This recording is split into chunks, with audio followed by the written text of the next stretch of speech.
Waqt li fis-sigħat li għaddew il-prezz tal-ħalib żdied bejn 2 u 4 ċenteżmi tal-euro, jirriżulta li kien hemm żiediet oħra fil-prezz ta' prodotti li jsiru mill-ħalib. Fosthom l-irkotta li f'dawn l-aħħar jiem għoliet b'19 ċenteżmu l-kilo u l-ġbejniet li għolew b'25 ċenteżmu l-kilo. Ikkonferma d-dan ma' One News il-Malta Dairy Products li spjegat li żiediet fil-prezzijiet saru minħabba żiediet fil-prezz tal-alf. Il-prezz tal-jogurt baqa' l-istess.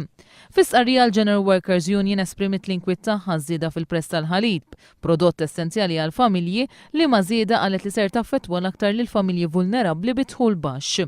Il-Union qalet li dawn iż-żidiet qed ikomplu jagħtuha raġun meta tinsisti li l-kumpens għall-għoli tal-ħajja għandu jsir darbtejn f'sena. Il-General Workers Union żiedet li ngħatat raġun ukoll dwar il-proposta tagħha li l-basket ta' prodotti u servizzi li fuq tiġi mkejla l-għoli tal-ħajja għandu jiġkien biex iċ-ċaqliq li jkun hemm fil-prezzijiet ikun rifless b'mod effettiv fil-kumpens għall-għoli tal-ħajja.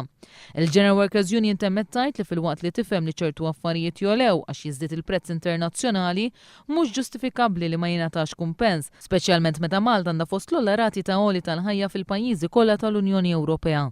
Dan kollu qed jitfa' dbatija fuq il-familji b'teddida serja għall-għajxien diċenti tagħhom.